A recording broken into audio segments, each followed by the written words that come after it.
उसके बगल में इलेक्शन कमीशन का ऑफिस है और 5 मिनट की दूरी के ऊपर प्राइम मिनिस्टर का ऑफिस है। वीआईपी जोन है और वीआईपी जोन के अंदर हिंदू सेना के लोग जिनके उजाले में कुल्हाड़ी, सलिया, पत्थर लेकर उन घर पे हमला किया गया, दरवाजे को तोड़ा गया, कांच को तोड़ा गया, जिसकी मैं बम्बई के सदर की हैसियत से मजम्मत करता हूँ।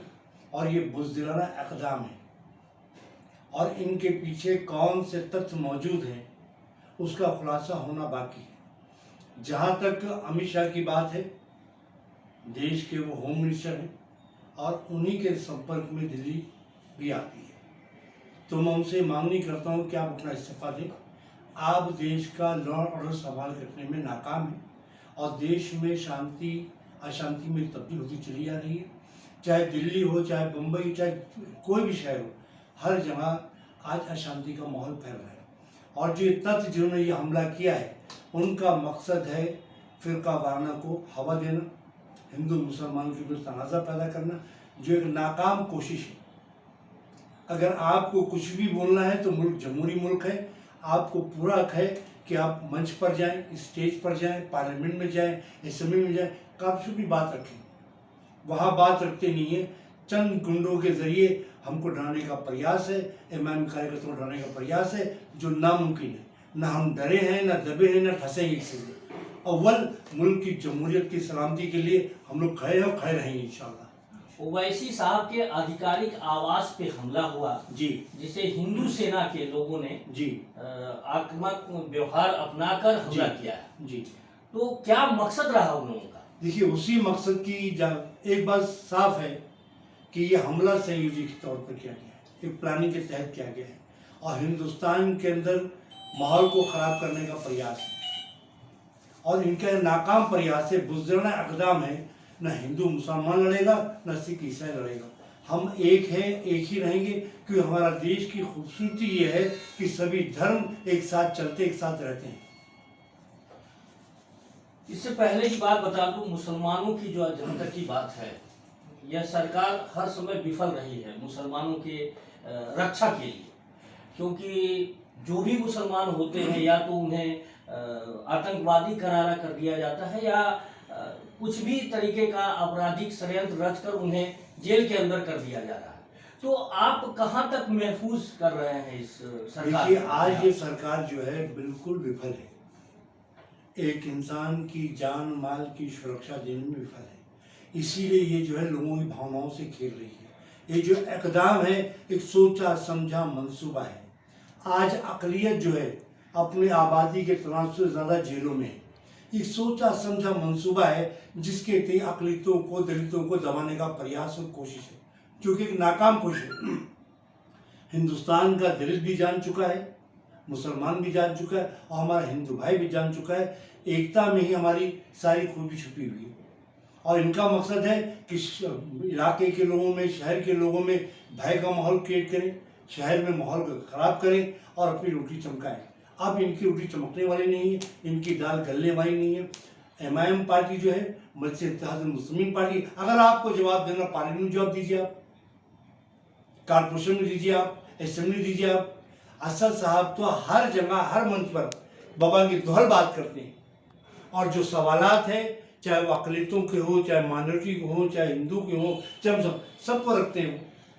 उनकी बात तो किसी को आपत्ति नहीं, जलन तुमको होती है कि उनके सवाल के जवाब नहीं दे पाते हैं। इसके लिए आपने ये बुज़दिलाना इक़दाम किया है और एमआईएम पार्टी के कार्यकर्ताओं को, मुसलमानों को, दलितों को और कमज़ोर तबके को डराने का प्रयास और कोशिश है और ये नाकाम कोशिश जिसकी हम मजम्मत करते हैं।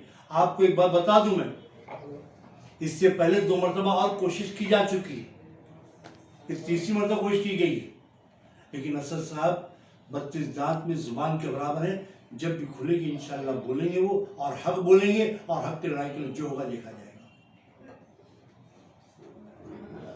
खान साहब, बहुत बड़ी बात यह हो जाती है कि जब एआईएमआईएम पार्टी चुनाव लड़ती है तो लोगों का यह उद्देश्य रहता है, लोग यह सोचते हैं कि जहां भी ओवैसी साहब की पार्टी लड़ रही है वो कांग्रेस के ही वोट को काटती है। इस तरीके की भावना है लोगों के अंदर, क्या कहना चाहिए? देखिए, मैं बताऊं, मैं खुद कांग्रेसी था।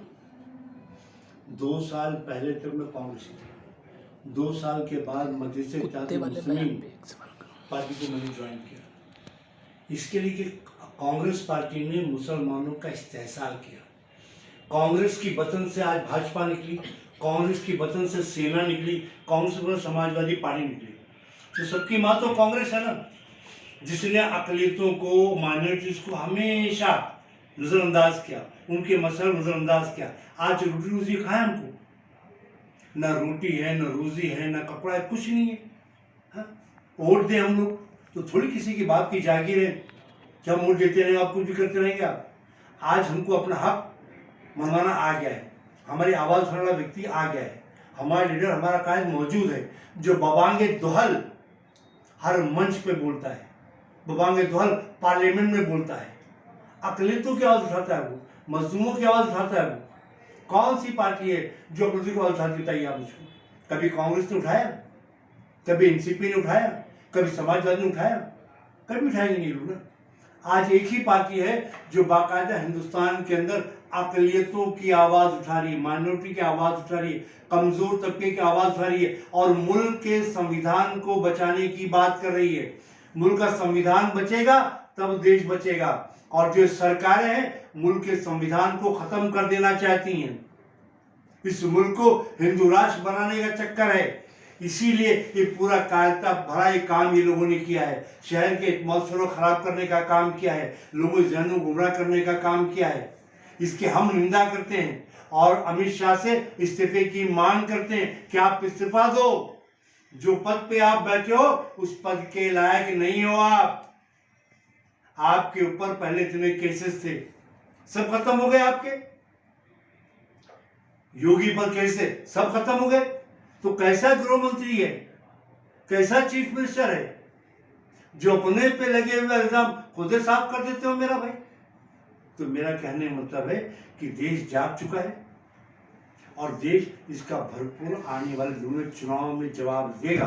आप एक चीज देखिए, भाजपा का जब प्रोग्राम होता है तो ट्रकों में, ट्रैक्टरों में लोग भर भर के लाए जाते हैं।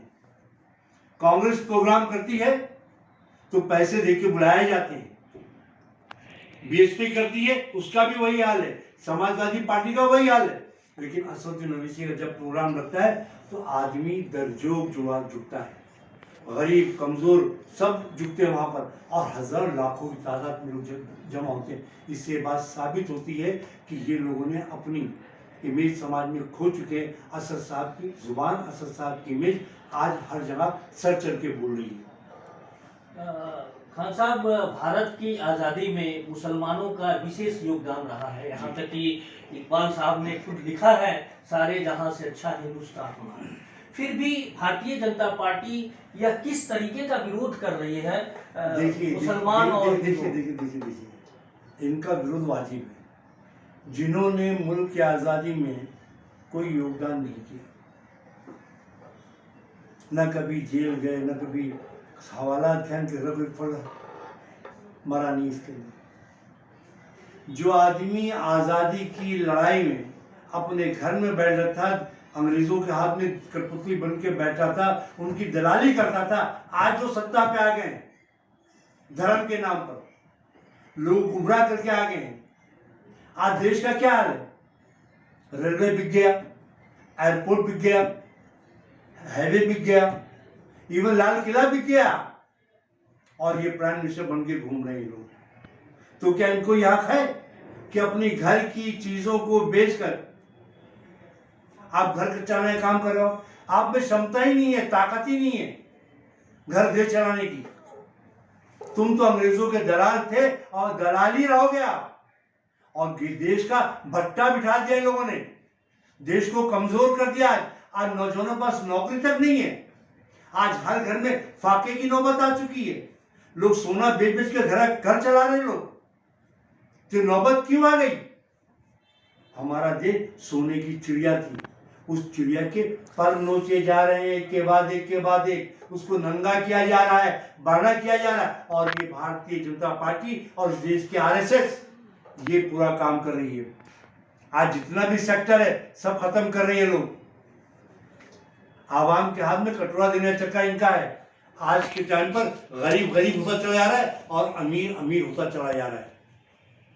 तो ये परिभाषा किसने बनाई? आज देखिए आप, कितने अमीर लोगों ने पैसा लेकर भाग गए। गरीबों को कर्ज ले लेते हैं, चुकाने पे जान की आहुति देनी पड़ती है उनको। और अमीर आदमी खरबों रुपए उनके माफ भी हो जाते हैं, अमीर आदमी अंदर फरार भी हो जाता है। जितने भी अमीर हैं किसके हैं वो? सब भाजपा के ही लोग हैं और देश को कंगाल करने पे लगे हुए हैं। और देश ये बात समझ चुका है, जनता ये बात समझ चुकी है, हिंदू समझ चुका है, मुसलमान समझ चुका है, सिख ईसाई समझ चुका है, हर फर्द समझ चुका है कि ये पार्टी जो है, ये सरकार जो है इस काबिल ही नहीं है कि मुल्क में राज करे। अंत में आप क्या मांग करना चाहते हैं इस सरकार से? जो वर्तमान सरकार है उससे क्या मांग है? मैं एक ही मांग करना चाहता हूँ, जिन लोगों ने असद साहब के घर पर हमला किया उसके पीछे कौन से लोग हैं उस चीज का खुलासा करें, वरना आगे चलकर आंदोलन और तेज होगा। उसकी जवाबदेही सिर्फ और सिर्फ सेंट्रल सरकार की होगी, क्योंकि सरकार के मातहत दिल्ली की होम मिनिस्ट्री है। और अमित शाह अपने पद से इस्तीफा दें। आज एक एमपी सुरक्षित नहीं है तो एक आम आदमी कैसे सुरक्षित हो सकता है? वो पार्लियामेंट का मेंबर सुरक्षित नहीं है तो एक आम आदमी कैसे सुरक्षित रह सकता है? ये सवाल उठता है। अरे वो कुत्ते वाले पे एक सवाल पूछ लिया, कुत्ते वाला चौहान और टिकट पे। कुत्ते वाला के क्लियर नहीं हुआ है ना। नहीं क्लियर तो